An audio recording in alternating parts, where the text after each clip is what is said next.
Tengok guys, desain yang terbaru dari Infinix. Kalau dulu kan korang rasa desain dari Infinix dia lebih kepada gaming feel, tapi sekarang dengan Infinix Note Edge ini korang pasti suka. Nampak tak desain baru ini dia lebih elegan dengan body yang lebih nipis, ringan dan desain dekat bahagian kamera pun nampak sangat menarik. Yang penting harga dia bawah 1000 aja. Dalam harga segmen ini, Infinix Note Edge adalah antara phone yang terbaik untuk skrin dia.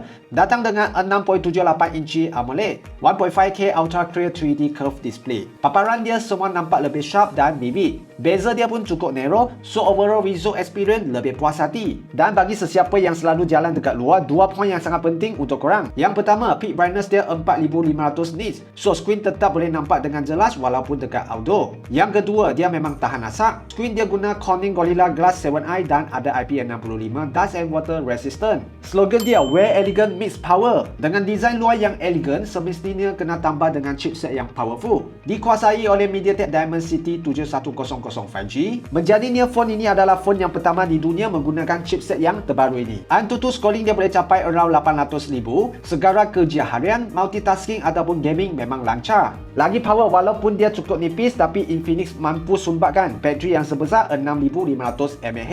Sekali dengan 45W fast charge dan ada bypass charging. Tambah pula dengan OS yang baru, XOS 16. User interface yang lebih fresh dan lebih smooth. Dan ada satu berita baik, buat kali pertama Infinix dia bagi 3 tahun OS update dan 5 tahun security update. So dengan harga ini boleh kata memang sangat berbaloi. Button hijau kat sebelah sini yang ni memang best. Dia akan terus aktifkan Infinix AI untuk bantu kita dalam kerja dan harian. Ataupun dia boleh setting kepada shortcut key untuk kita akses kepada kamera, untuk flashlight, sound record, kalender ataupun apa-apa apps yang kita nak. Dan kita tengok speaker dia ada dekat atas dan bawah. JBL dual stereo speaker, waktu layan movie atau music lagi enjoy, lagi syok. Ada juga UPS 3.0 AI Super Signal Technology, so phone ini boleh tarik line dengan lebih kuat. So sebelum kita masuk part kamera, nampak dah ada satu lampu yang comel dekat sini. Ini adalah active halo lighting yang kita boleh set untuk notification, waktu charging ataupun kita nak buka sepanjang masa pun okey. Untuk kamera dia, kita ada 50 megapiksel Pro level AI cam dan ini adalah phone yang pertama dari Infinix yang support live photo. Hasil gambar semua nampak terang dan sharp, best untuk kegunaan harian, untuk kerja ataupun travel use. Untuk spek dia 8+8GB RAM dan 256GB storage. Kalau order sekarang, korang boleh dapat additional casing, phone strap dan tempered glass yang limited yang bernilai total 109.